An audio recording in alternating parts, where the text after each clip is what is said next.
Good evening and welcome back. It's Brozar. I'm here to talk to you about team background. I'm here to talk to you about the attack phase. Many different ways of attacking.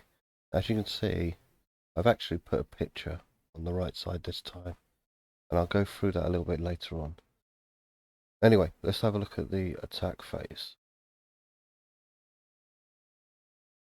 So if I go onto my own team, you'll see that each one has points next to them. So I've got quite high points at the moment. So I've got 115, there's 119 there. In fact, it looks like I'm in the top 3. So when I'm looking to attack, most likely it will be top 3 that I would attack. However, usually teams will have some kind of tactic who you are going to attack, and maybe they might do it on Discord, maybe they'll do it in the chat. Let's have a look in the chat, let's see if there's anything in here. Okay, so I can see that one of the generals has put down an attack plan there. He's given a list of names and then the people to attack. Usually teams will have some sort of way of doing it. Now, I could, at 115, I could attack technically anyone on this list. But if I attacked anyone at the bottom, the people that have the lesser decks, so let's have a look at Masco here. He's got a lesser deck than me. I can bring on my deck. Okay. I've got 3 in it, 80 millions. And he's got 1. So if I start attacking the bottom ones, he's not going to be able to attack the top ones because they're going to have much harder decks, which we can't see much at the moment. When you attack someone and you win that match, it will start to reveal the cards. So the attack plan is really important. This mode is the most played mode in team background, in a team event. So every player should be maxed. Yeah. I'm pretty sure everyone is going to have a maximum deck.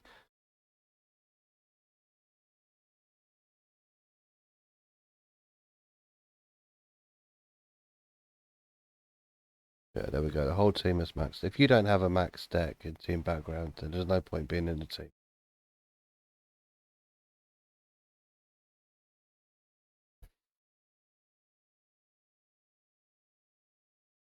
That's my job, I guess. I need to do tactics. The team is rushing a little bit. However, they know that if you've got a high deck, or even a low deck, bad boy there, he's 106. He's going to be one of the lowest. So if I have a look at the bottom here, is this the bottom? This is the bottom. So I can see he's attacking the bottom ones. He knows what he's doing there. Most of your team should know who is the right person to attack. Right, so I've got to attack the top 3. So let's have a look. So 119, I can see that their deck is potentially got to be better than mine.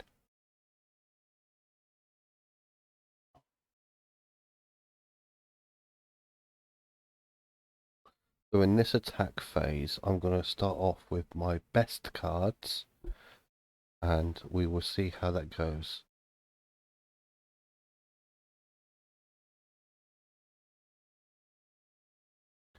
Right, so I have Toff there, a down arrow. I'm going to play that one.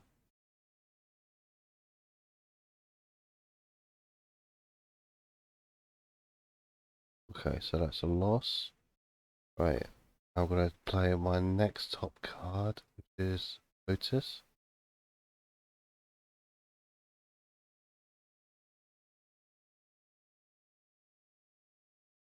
Right, so it's 1 apiece. So I could play another card, and I'm going to. However, I also run the risk of losing. So I need to keep an eye on the stats that I get played. I can see 82.05 at the bottom there and 81.34 at the top. So I need to see if they match up to the cards I'm going to take. If they don't, oh, they do. I was going to say if they don't, I will be forced closing, which is something that I am going to go through in a minute.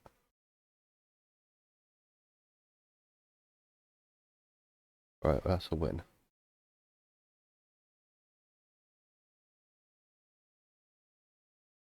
That for a minute.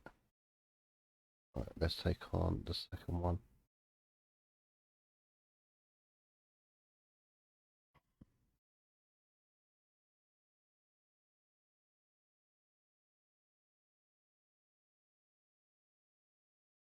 Okay, I'm going to stay with the best cards for a minute. I'm going to go again for that one as the first card because 83 million.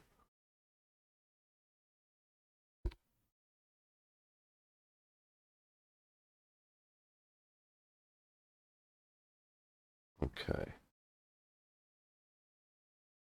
Okay there. This one I think we're going to lose this one. Okay, so in the same scenario as last time, one win each. Right, so 82.33 and 80.58. I'm going to play that one. Right, now I can see I'm going to lose that, so I'm going to close the app. And I'm going to reload it.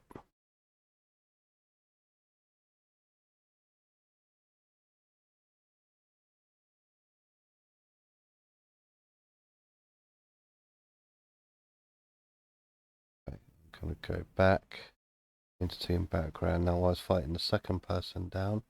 And as you can see, that attack is still there. Now, because I force closed the game, that attack won't register. There was a good chance I was going to lose there. So I can let that time out, which will take about 10, maybe 15 minutes.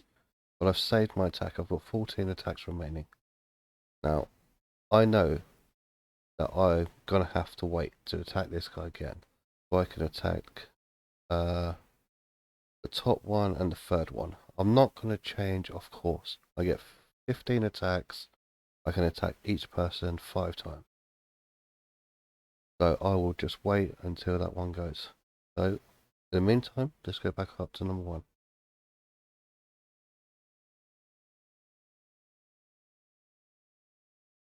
Now I'm going to show you a different way of attacking on this one. Sometimes when you've got the highest card. Okay, this is not going to work out very well, is it? Okay, I think we're going to lose the first match here. Quite clearly all my males are better than my females.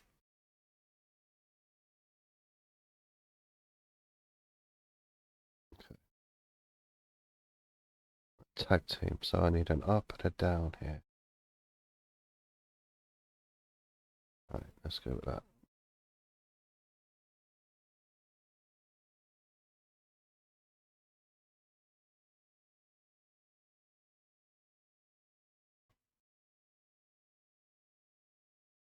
Right, so 82.05.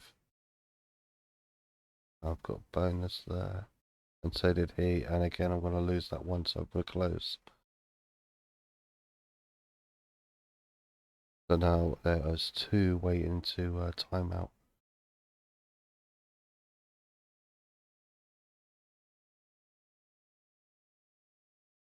Right, now hopefully...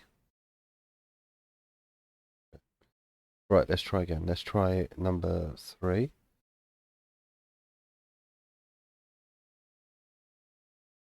I want to show you another tactic, another way of doing things. I don't know any of these cards in this one. It's not been attacked before. Right, this time I'm going to presume they have better cards than me. And I'm going to play my lowest card. So that's that one. I'm going to play that one, knowing that I am going to lose this match. However, they played one of their best cards.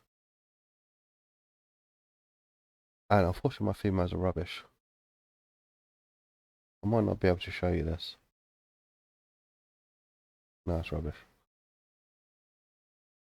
In theory, if they've got a better deck than you, and you know it, by playing your worst card first, they would play one of their best. And then you simply play your best card, and then their card would be lower down. So you beat them with the last two cards. But now unfortunately I'm locked out of all three. So I'm just going to have to wait until that comes up. Okay, anyway. As I described, there's a picture to the right there. So we can see Drew McIntyre is M4. M2 for Eddie Guerrero. And F2 and F1. Right, here we go. Okay, so it's time has run out. Okay, so right, Drew McIntyre is M4,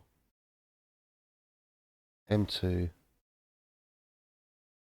So I know my females are rubbish as well, so that should be easy enough. Let's see how he plays his cards. In theory, the Drew McIntyre card will be on the right side, the very right. And Eddie will be third from the right. Okay, so I already know the female's rubbish.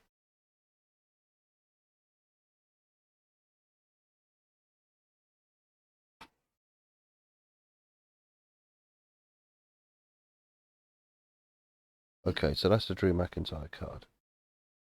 So that was 83. I think it was 81, 83 and 81. So my card should beat that one. Like so.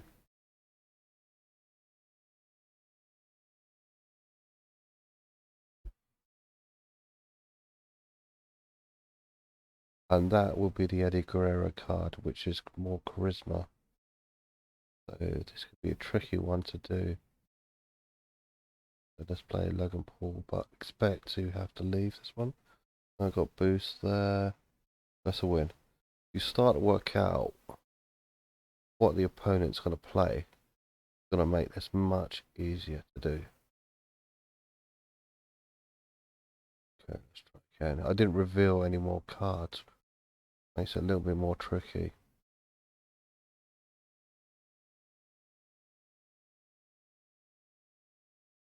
Still the same. Right. I can see there's a 70 odd there. A couple of 80s. Let's try this one.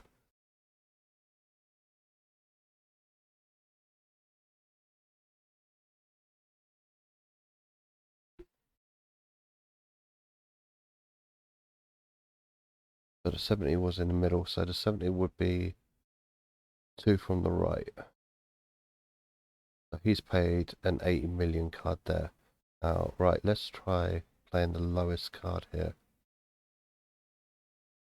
I know I'm definitely going to lose. So why waste another card?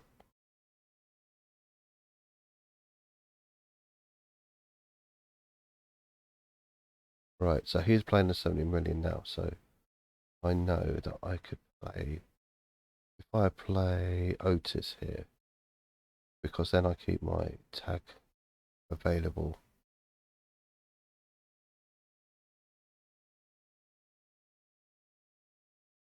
That's 1-1.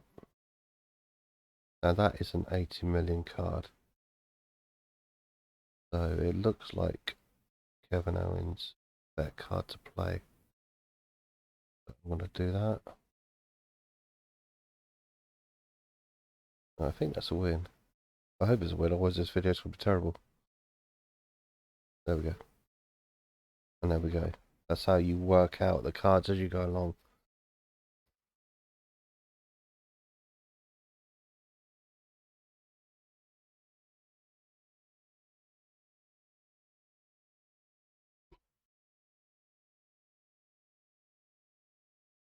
Now, the only other thing you've got to look out for is if these cards aren't charged, then really I shouldn't be attacking them. So we need to make sure that your team is communicating. If these cards aren't charged at the top 3, then your lower players should be using those. And then I would attack people who are maxed, because I will have the better cards over them. That's all about working together. Hopefully we should win this. Anyway, I hope this has been helpful, and thank you for your time.